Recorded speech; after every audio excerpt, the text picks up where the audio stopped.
नमस्कार दोस्तों।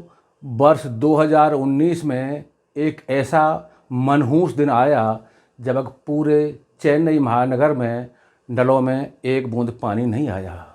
महानगर के सारे स्कूल, कॉलेज, रेस्टोरेंट और होटल बंद करने पड़े। दूसरे शहरों से रेलगाड़ियों से पानी मंगाना पड़ा, पुलिस लगानी पड़ी, तब कहीं स्थिति कंट्रोल हो पाई। उस दिन को डे जीरो कहा गया, यानी पानी रहित दिवस। यह एक दिन का और एक शहर का संकट था, संभाल लिया गया। यदि ऐसा कभी पूरे देश में हमेशा के लिए हो जाए तो क्या होगा? कहाँ से लाओगे पानी? रेलगाड़ी और टैंकर तो मिल जाएंगे, लेकिन पानी नहीं। कल्पना करिए, यह गंभीर चेतावनी हम सब के लिए है। आप सभी यह तो जान रहे हैं कि अपने यहाँ धरती के पानी के स्रोत लगातार सूख रहे हैं। पानी रसातल की ओर जा रहा है। तमाम हैंडपंप और ट्यूबवेलों के बोरिंग फेल हो रहे हैं।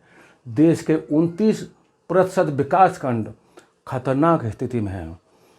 2025 तक 60% विकासखंड चिंतनीय स्थिति में आ सकते हैं। अपने नीति आयोग ने आगाह किया है, यदि यही स्थिति रही तो वर्ष 2030 तक अपने यहाँ 40% लोगों के लिए पानी नहीं रहेगा। ये लोग कहाँ जाएंगे?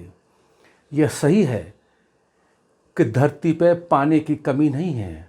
मोटे तौर पर धरती के 3/4 से भी ज़्यादा हिस्से में पानी ही पानी है। फिर भी Bharat, Lebanon, Israel, Iran, Libya, Saudi Arab, Kuwait, Oman, Qatar समेत 17 देशों में पानी का अभूतपूर्व संकट है। इनमें भारत 13वें स्थान पर है। दुनिया के 16 अन्य देशों की तुलना में भारत की आबादी 3 गुनी है। इस तरह पानी की विकट समस्या अपने देश में ही है। ऐसा नहीं है कि सरकार इस ओर से अनभिज्ञ है या चिंतित नहीं है। 20 वर्षों की भूजल की स्थिति का अध्ययन करने के बाद स्थायी समिति ने 2015 में केंद्र सरकार को एक रिपोर्ट सौंपी थी। उस रिपोर्ट के अनुसार देश में भूजल की मात्रा लगातार घट रही है। हर साल वर्षा होने के बावजूद इसमें कमी आ रही है। धरती का गर्भ खाली हो रहा है।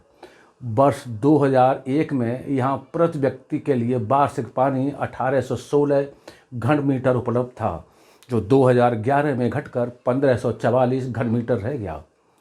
10 वर्ष में 15% की कमी आई। देश की आबादी लगातार बढ़ रही है, पानी की उपयोगिता भी बढ़ रही है, लेकिन पानी का भंडार कम हो रहा है। यदि यही स्थिति रही तो शेष पानी कब तक के लिए रह पाएगा, यह अनुमान लगाना मुश्किल नहीं है। इसलिए संभलिए। अटल जी ने नदियों के पानी को समुद्र में जाने से रोकने, बाढ़ और पानी की कमी की समस्या से निजात दिलाने के लिए वर्ष 2002 में प्रमुख नदियों को जोड़ने के आदेश दिए थे। इस मामले में अभी तक कुछ हुआ है क्या? अब मोदी जी ने देश की 60 नदियों को आपस में जोड़ने की योजना को मंजूरी दी है। कब तक ऐसा होगा? तब तक कहीं पानी के लिए हाहाकार तो नहीं मच जाएगा? हर साल 22 मार्च को विश्व जल दिवस और 10 जून को विश्व भूगर्भ जल दिवस के रूप में आते हैं और कुछ भाषणों, स्लोगनों के साथ गुजर जाते हैं। इतने भर से काम नहीं चलेगा। भूजल को बचाइए। वर्षा के रूप में जो अमृत की वर्षा होती है, उसे सहेजिए।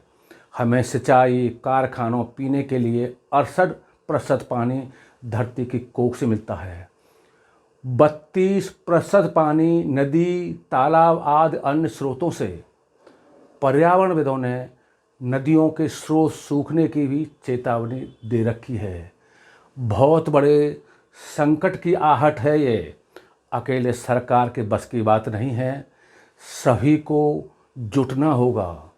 गांवों के लोग इसमें सबसे अच्छी भूमिका निभा सकते हैं।